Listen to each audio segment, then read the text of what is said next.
So, that was a great game to have. But the problem, it was. But the Another. problem with this though, y'all, is the big steel metal toe Mario booty pound to the ground boot that the pressure that they putting on these developers to push to push this stuff out. It got to be out before Christmas. It's the problem. It got to be out before Christmas. Yeah, it got to do this and it got to be that and it got to be that. Like I ain't gonna put them 100%. I ain't gonna put it 100% on their back because at the end of the day, this is about making money. But if you're forcing your people to push stuff out to this level that they can't where they can't actually critique everything and get everything ready to come out, then once it does come out, you're gonna lose so many people right there. Before the game even starts. That you're trying to before the game even starts. Yeah. And you can see good examples of that with For Honor and Rainbow Six Siege. Rainbow Six Siege thankfully was able to keep their fan base, but For Honor, damn, it took them a minute to get their ball rolling. Here we go. See, now you're getting on something that I'm well acquainted with, and I'm gonna go off. Like I'm gonna go off between these two games, okay? Before listen, before go ahead, go get it out. Get it out before you lash out and go on your rant, because we all know what's gonna come out of you right now. Let's just warn the audience. Actually, I'm gonna ask our audience. Let's keep a count. How many times D make an ugly ass sound and just get quiet out of straight rage and anger?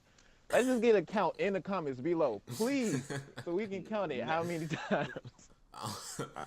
I ain't gonna do it. I ain't gonna do it now. How about that? Do it now. But look, you gonna do it. You gonna do it.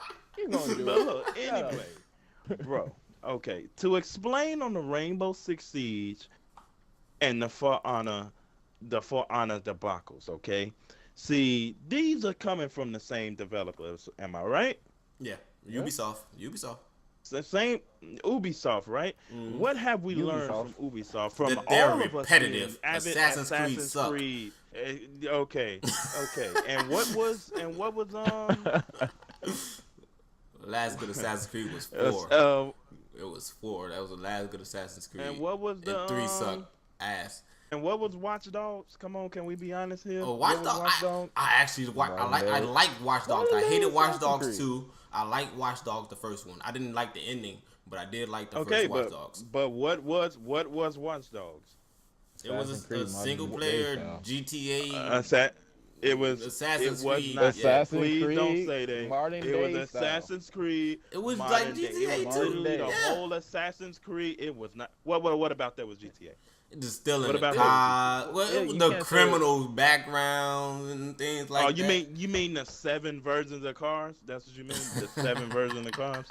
That's what you're talking about? I'm not gonna let y'all beat up on Watch Dogs. I'm not gonna let y'all beat up on Watch Dogs. We're not beating up on it. We just saying what it is. Watch Dogs was a good game. You talking about the yellow Lamborghini, the red car, the white van, the black supercar, and the 2 bikes. That's what you're talking about? Stealing them cars. Before we go back down this road of Watch Dogs like GTA, let's think about what you can do with GTA. You can change your outfit to damn near wherever the fuck you want, walk around with all these fucking different types of guns. I want to walk up to a random civilian and just shoot their ass. So we're not gonna go and shoot everybody else. We gonna leave. We gonna leave Rockstar. Assassin's Creed. We gonna leave Rockstar in for a whole nother topic. All right, let's go back to the For Honor Rainbow Six Siege rant. So Ubisoft and For Honor. See, okay, for the Ubisoft and For Honor rant that I'm finna go on is because everybody keep thinking that these people saved Rainbow Six Siege and all this type of stuff. Who's these people? Because they listen. Supposedly, the developer Ubisoft listened to people and they kept pushing and putting out putting out content and all that type of stuff. Did they not? No, the hell they didn't. What happened? So they did not. I will explain to you why they did. I will explain to you why they did. Yeah, I need that explanation too. Same. Okay, I will give you this explanation. Okay, so let's segue into For Honor. Right, okay. We're gonna segue into For Honor. For Honor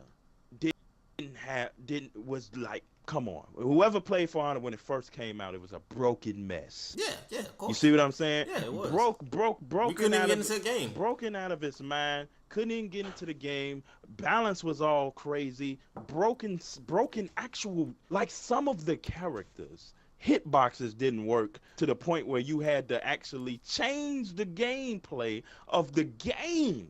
Like not of the character. You had to change what you do as actual game mechanics to actually grab somebody, to zone attacks not work. Just everything that can be possibly wrong was wrong with that game, right? Mm-hmm. But you want to know what the difference between that and the vanilla Rainbow Six Siege? I like how you use that vanilla. For Honor sold. I like that. Yeah. Want you know, I like For Honor sold. For Honor sold very well. Rainbow Siege when it first came out, Rainbow Six Siege when it first came out didn't. So I see with that though, once you add that into it, can I then let me say one thing though. With that though, was it the reason why it didn't sell well was because it didn't have like it didn't have that Call of Duty Battlefield feel to it that everybody was hoping it would have. That's why it didn't sell well. I want to put that out there. It didn't do that. Now, it was now here we go. It's a tactical shooter. That's a tactical shooter. Okay, I understand that. That's what they marketing it. That's what they marketing it as, right? But here's the problem. Okay, here's the problem with that. So with Rainbow Six Siege, the first thing that they went through out the gate, the first part, you got to remember, we not dealing with regular people that think no more. You know what I'm saying? They just people just shell out money to games and do this all. You know what I'm saying? Like they don't really fucking care. And what was the worst thing that you can do at the time when Rainbow Six Siege first came out? Run around like you was playing Call of Duty? No, I'm not talking about the game. They started pushing the esports. That was the first thing that That's they what did. The game was made to do, though. Pushing esports hard. That's what the game was made to do. Yeah, that's literally what it was made to do. But I get that. But at that point in time, they was pushing this esports thing when the game was broken. You see what I'm saying? Like the game had nice stuff but how many times you gonna see the same people in an esports game go up against each other? You know what I'm saying? It wasn't enough characters, it wasn't enough map variety, it wasn't enough stuff you can do, because what do pros do? They do stuff that's optimal. Yeah. So they just came in the same way and did the same thing every time, which is what? Boring. So and another thing is whoever at these high spots in these companies trying to act like they can't play games, Woo. They can't play games, Crow. They can't be in this community to not know how stuff works. You know, you see what I'm saying? I like that you said that. I remember the one guy who, the Nintendo of America, like in CEO, we try to play somebody that plays Super Smash Brothers really well, like a gaming pro, and he whooped his ass. And the Nintendo dude of America was just like, you know what? I make these games, you play them. When he whooped his ass to make him feel bad. Hey. But yeah, that's how it is. What it is. Right. But as far as Siege goes, at the time, if you remember, because I know people probably feel a certain way about Siege now, but at the time, it was a whole bunch of hate. For the changes they made from how Siege was, when they told people there wasn't going to be no recoil in guns. They added recoil to guns because it felt like an arcade shooter. Like all that type of stuff turned people off from Siege, because guess what? I know the top company members might not know this, but people actually go online and listen to reviewers. Yeah, they don't care about what IGN say. They don't care about that type of stuff. They can get a 10 to IGN. They want to know what the Angry Joe say. They want to know what all the other people Donkey say and stuff like that. And at the time they were saying Donkey, and at the time they were saying, it's another shooter, because the market was super saturated with shooters. So that brought the sales down. I'm not saying it wasn't a good game. I'm just saying it brought the sales down. So Dion, and how didn't Ubisoft save this game? That's what I want to hear you say. I want to hear that. How didn't Ubisoft save this game? I just want to point out one thing real fast.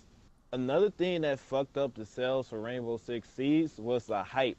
The big ass hype train playing fucking Titanic for Division, because Rainbow Siege came out. Okay, yep, that did not fuck too up. much. It came out like a week or two after, like a month or two before. Yeah. Like it came out for the division. Everybody was spending their money. They bought. Everybody was hyped about the division. Packs, whatever the hell you want to talk.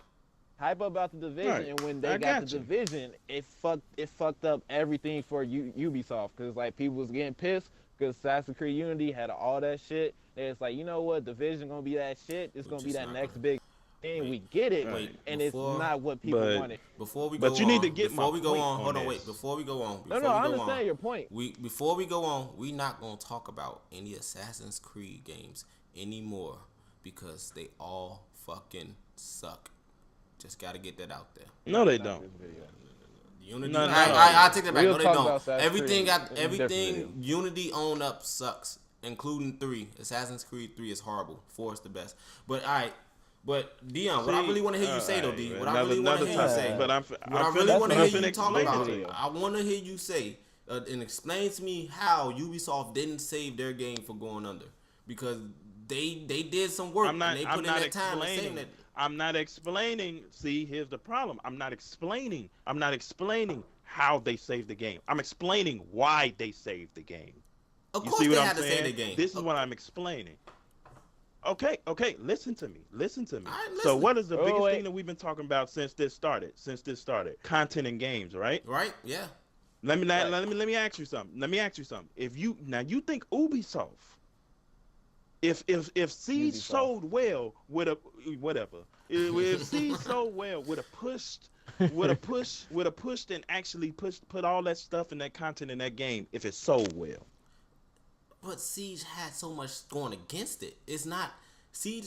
I mean, and it ain't like it's not Ubisoft's fault. Just answer the question. Yeah. Hold on. Repeat the question.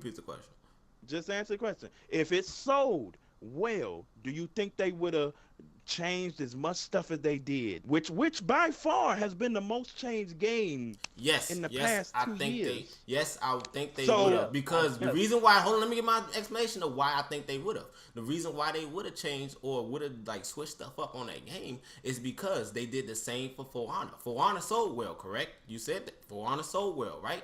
But they had many bugs in For Honor, and For Honor didn't come like what? Maybe 3 months after, 4 months after.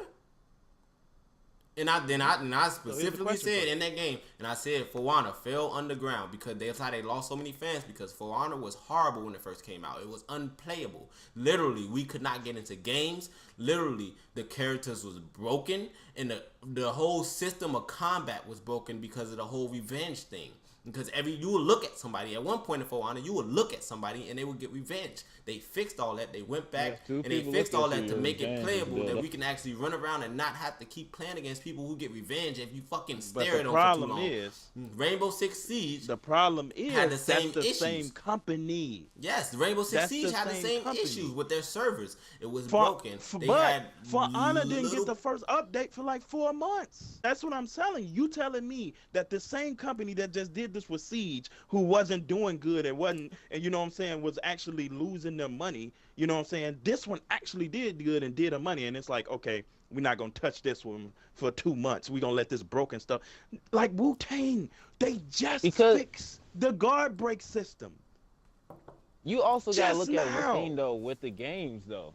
You just all gotta look at one thing. Rainbow Siege, even though that motherfucker was broken, Rainbow Siege had fans who stayed with the game, and that's why they immediately went into it. For Honor fans, after the first like month or so, I wouldn't give it like the first month. Like after a few weeks, For Honor like fans, like even YouTubers who would sit there and like record videos for the game, gave up on it within weeks because it was that broken. Within weeks, so I'm pretty right. That's not true. So you gotta look at That's not true. They did. That's not true. If you actually pay attention, the fans, like the people who was playing For Honor, had all these complaints. A lot of people stopped playing the game at some point.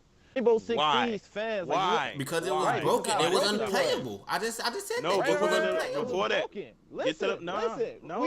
to it. Get to it. Why? Because they didn't fix anything. They didn't fix anything. Right. They had. So the same thing would have happened to Siege. But listen though, let me speak. Listen, Rainbow Siege, they fans stay with. They kept complaining, saying, "Hey, we need more content. We need more shit." So therefore, Ubisoft went there and did it. For Honor said the same shit, but at the same time, they're saying this shit and they're leaving. That's the difference between For Honor fans, Rainbow Six Siege fans. Those fans complain, they stay, and they continue to play till shit got fixed. For Honor fans, they